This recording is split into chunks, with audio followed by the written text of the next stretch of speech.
Welcome back, YouTubers, to another TNA Impact Wrestling review with us, these two Brits here that love to talk wrestling. It's none other than the British Fist. Gonna get a ching! Gonna get a ching indeed. I am Mr. Parkin, and this guy sitting next to me, Chinese NJ or something? Wow! Indeed. Subscribe up above, like this video, and comment any thoughts you have on this TNA Impact Wrestling show down in the comment section below. And make sure you connect us in the link in the description box below. Oh, that was English. I thought you were doing Chinese now all of a sudden, NJ. Yeah. Indeed, right. We would like to first announce our affiliation with a website called TNA Asylum. We do recommend that you guys go check out that website for very good wrestling, very good TNA discussion, I should say, and they will be featuring our videos on there. So we definitely recommend you go to TNA Asylum. It'll be linked in that description box down below so you can check it out. Because the thing I want to say is that we went from one website that was really good for us. We enjoyed being part of that. Now we've gone to this new one that we've really been very welcome to this. And we're really looking forward to being a part of this website. Indeed. Yeah, let's get into this review, shall we, NJ? I think one thing we wanted to see from tonight's show, because we've had two episodes basically about the Aces and Eights, and I really wanted to see TNA giving us some direction for their next pay-per-view, which is in 2 weeks' time now, which is Hardcore Justice. And I really think that's something that TNA really did need to concentrate on this week. I don't think they really did that very well. That is the thing, because when it comes to these shows building up to the pay-per-view, obviously you want every show to have one, if not two, if not more, segments that relate to the pay-per-view. And yes, we got it, but the only Hardcore Justice name that actually got was later on when they actually announced what match we got. Not really enough. So we're going to the opener. We open up with none other than the Icon Sting. We basically get the announcement that now that Hogan is in a back brace again, that he is the interim GM, and he calls out the Aces and Eights, but he gets some very strange Aces and Eights. Out comes Austin Aries and Kurt Angle saying they will back Sting up if there's another 8-on-3 attack. And this was really good, because obviously, like my prediction was there's going to be a big kind of like Survivor Series style match, and now it's starting throughout the night to get a build-up of a face team, and then we got the Ace of Eight. It's really building something up, and I'm enjoying this. Yeah, and then out comes Bobby Roode, and Bobby Roode had some very, very, very interesting opinions with regards to James Storm. He thinks James Storm, with the man that he is behind the Aces and Eights. And the first thing I thought to myself was, why the fuck would James Storm be behind the Aces and Eights faction of anyone? Really? Well, come on. Bobby Roode's known him for many years. They've been tag partners. He really knows what James Storm's like. And yeah, you think James Storm's behind it? Yeah, and James Storm comes out and attacks Roode from behind, and yeah, they pretty much go at it in the ring, and I think it's fair to say these guys, whether it's going to be a belt or not, they're still going to have a very good match at Bound for Glory, and it's nice to see TNA at least sort of giving us the hint that they will not probably face off, and they haven't forgotten about each other yet, really. And obviously, people, if that match is going to happen, they're not going to have James Storm being a heel and part of the Ace and Eight, so no. I love the fact that Angle and Sting just allowed them to brawl. It's like, yeah, we might as well just let them settle their differences by having a nice little brawl in the middle of the ring to try and hype up a possible Bound for Glory match between those two. Pretty much, he stood back. I like that way you did that, because it shows that they may believe in Bobby Roode a bit, and just saying, right, we're going to leave you to attack. I like how that was open, how it opened. Just like I stood back there and let you express your opinion, NJ. So yeah, not a bad open to the show. It established the main angle going into the show anyway, which was probably going to be Aces and Eights, because let's face it, guys, the viewership went up by about 200,000 people last week when the Aces and Eights were on screen. So I expected TNA to give us a lot of Aces and Eights tonight, really, to be honest with you. And who can really blame them when they're drawing in some decent viewership, really? And DirecTV have finally allowed Spike to air, so it looks like this week's Impact might get a decent rating for a change. And that's exactly what we need. I'm glad they sorted it. Yes, it took them maybe a week too long or whatever, but now we've got it back to normal. Now TNA fans can watch it, be happy, don't complain, and things should go back to normal. Yes, and also we should keep Impact live, Dixie Carter. We should keep Impact live, Spike TV. Hashtag keep Impact live on Twitter, because we want to keep this show live, don't we? Because it's brilliant. We keep saying this week after week. Since it went live, there's no spoilers, so fans like us can tune into it without knowing a single thing apart from what Ace and Eights tell us. And also we get to see Bruce Pritchard interrupt a segment with Austin Aries backstage. That was funny as fuck. But anyway, we'll move on to the next segment. This is a Knockouts tag match. Gail Kim and Madison Rayne versus Mickie James and Tara, or Tara as she likes to be known, I guess, in the USA. And the first thing that comes to mind here was they're hyping up a #1 contendership 4-way next week, and this is kind of like the build-up to that in the tag match. Kind of thought, why didn't I just have it tonight and then just try and use next week to build the feud between the two? I think they could have done it that way, but having more than one knockout in a match, even though it was a tag, and I just think they keep playing knockout tag matches, but this went from being pretty good with the right knockouts to a joke. When Madison Rayne got the win, because Earl Hebner is now on her side after Earl Hebner loved a bit of Madison Rayne's lips last week. I don't know why they're doing that. It was ridiculous. But the referee, it seems like the referee is taking Madison Rayne's side, and yeah, she won.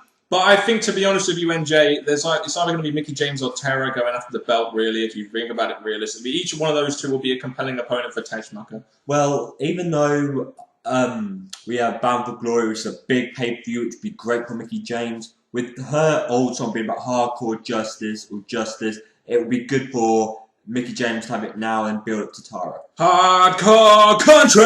Absolutely. Yeah, that'd be pretty cool. And also, Velvet Sky was released earlier this week. Your thoughts? One thing. Go on. Let the pigeons loose, Velvet Sky, but just not in TNA. Don't go to WWE, we don't need another Kelly. Right, the next segment we got was a segment we should have got last week, but unfortunately the Aces and Eights just happened to come out and interrupt the segment. Right. That was the Sam Shaw versus Doug Williams gut check match.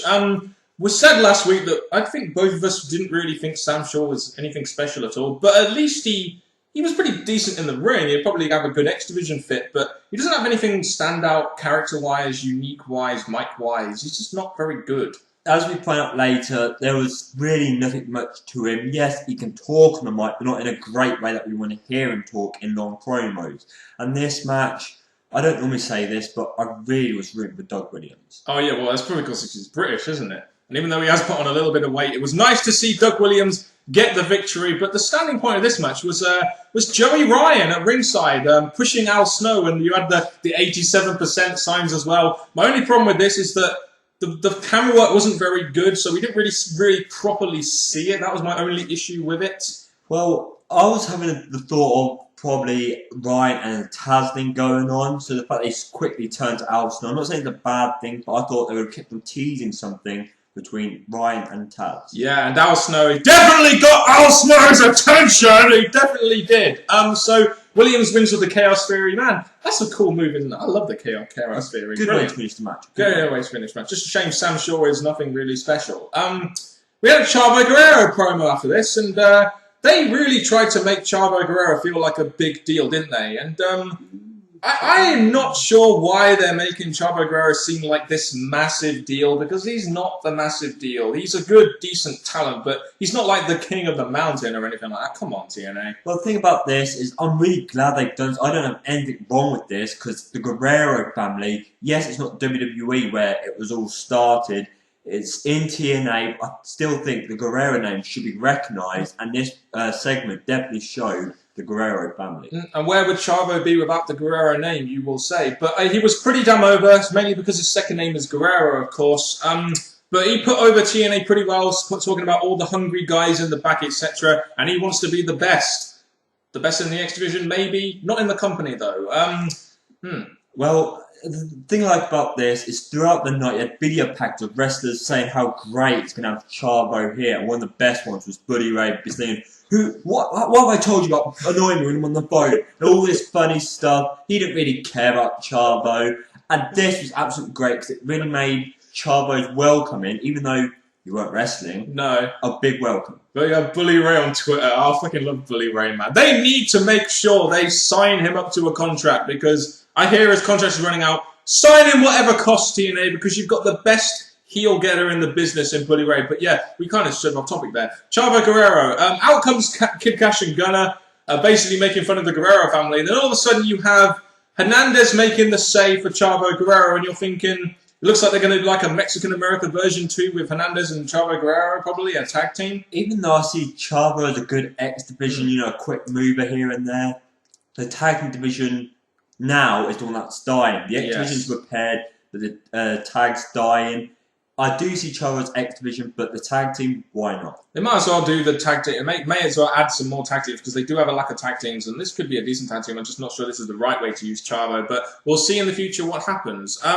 In our main event of the evening, we had AJ Styles versus James Storm in a BFG series match.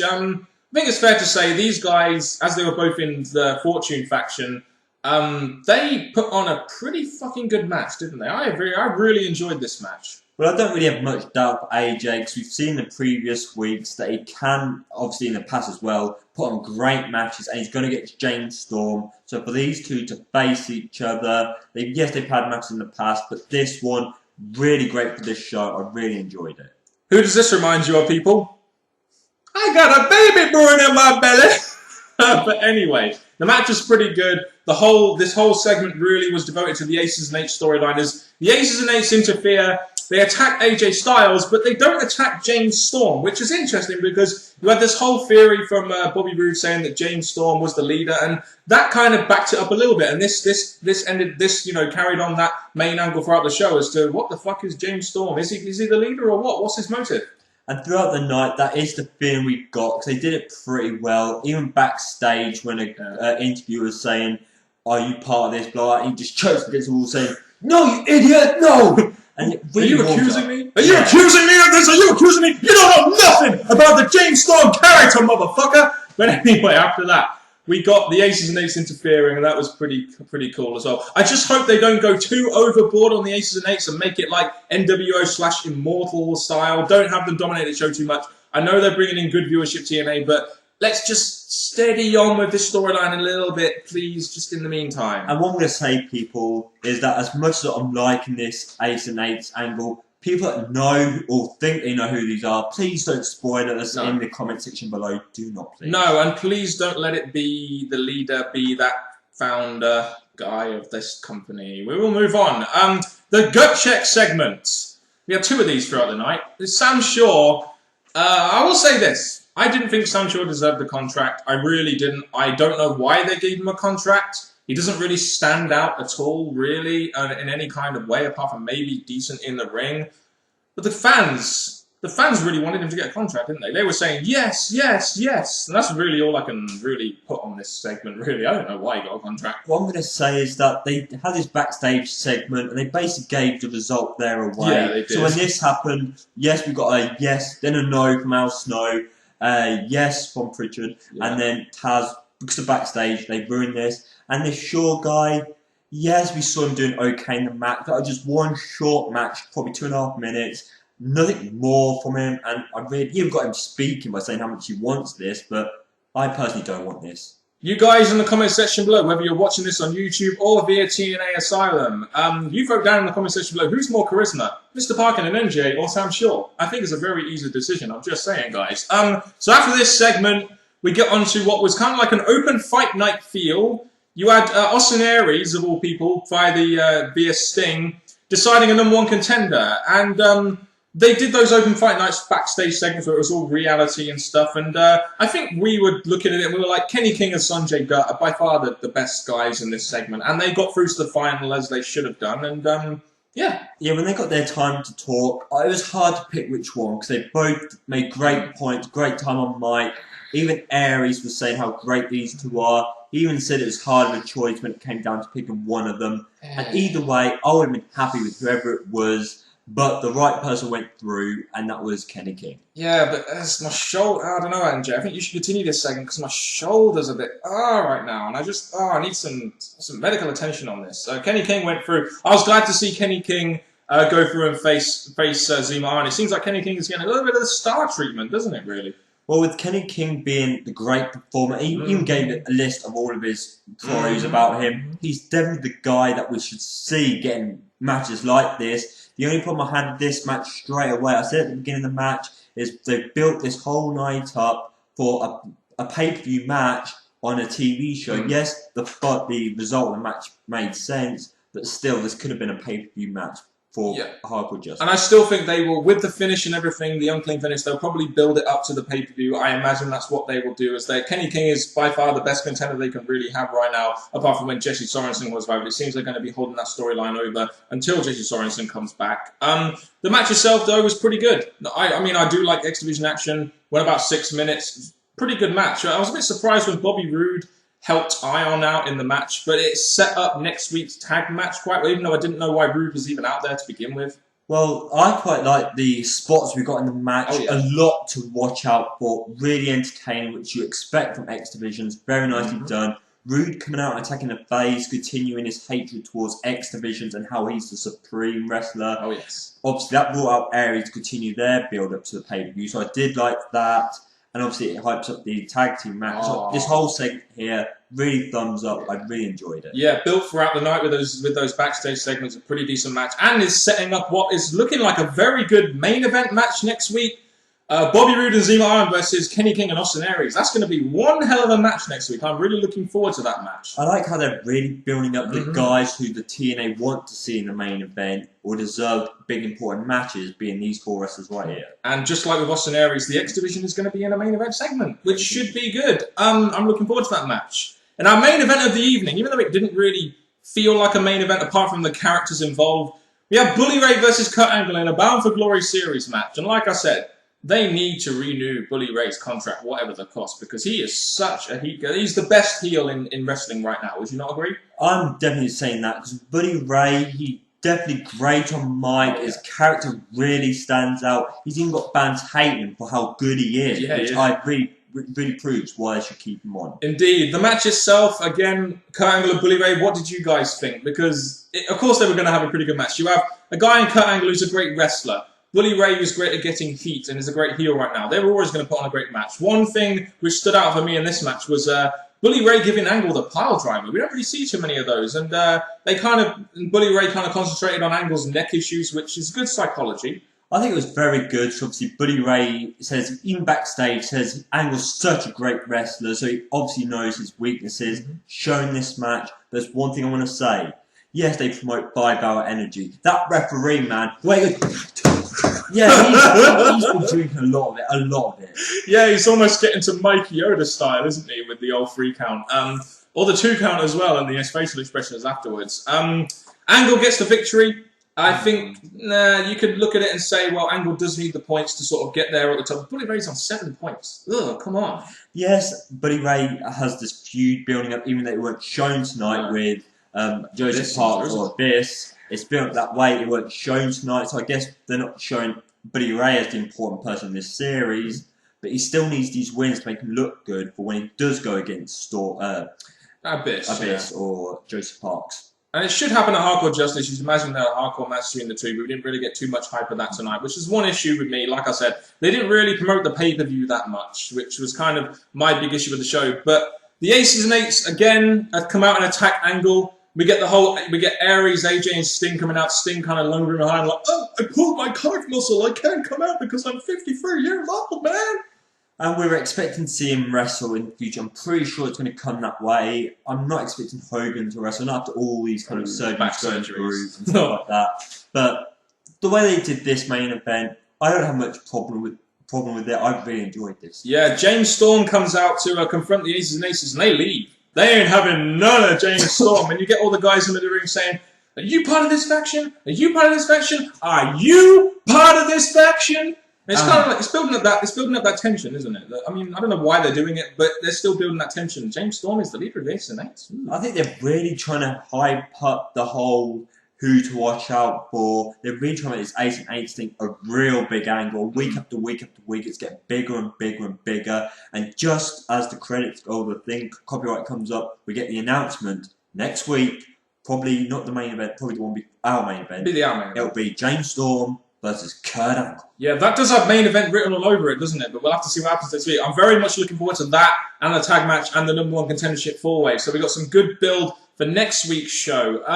The main event, I did enjoy the main event. A great match followed by a nice post-match angle with the AcesAnd8's beat down on the Free Faces. Then James Storm coming out and clearing the ring. I thought that was pretty cool, pretty good. Well, how they did that. Even though I'm still not sure why they're doing this whole thing with James Storm being the possible leader of the AcesAnd8's. I don't get it. But now maybe you guys like it. I don't know. But your overall thoughts on this Impact Wrestling edition, NJ? The first we're doing on the great site that is TNA Asylum. Well, the 2 points I want to quickly make is #1, we didn't get any of that pregnancy rubbish, so that was a big bonus for me. Yeah, we got a video package, but minus that, very good. And the other thing was I really felt they did concentrate pretty well on what was needed, so overall I was really satisfied. A very enjoyable show, as per usual with Impact. Definitely better than Open Fight Night last week. I felt the hype to next week's show was pretty good. I think the one thing this show lacked, though, was hype to the pay-per-view. They really haven't. They've only got one match announced for the pay-per-view, and you really thought that two shows, especially now going into the go-home show,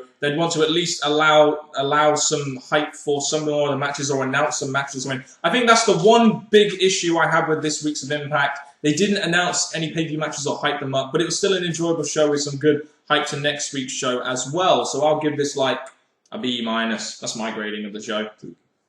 Give us your thoughts on the show, of course, down in that comment section below. And I still can't do that because I broke my thumb 3 times and I just can't do it. And also make sure you check out TNA Asylum. It will be linked in that description box below. Definitely go check it out. NJ, do you want to provide us a nice TNA Asylum outro? Well, people, thank you very much. This has been a spectacular video and spectacular show. Please give your warm welcome to TNA Asylum in the comment section below. And from Mr. Parkin and me, NJ, hope you enjoyed this show as much as we have. And until next time, YouTubers, goodbye.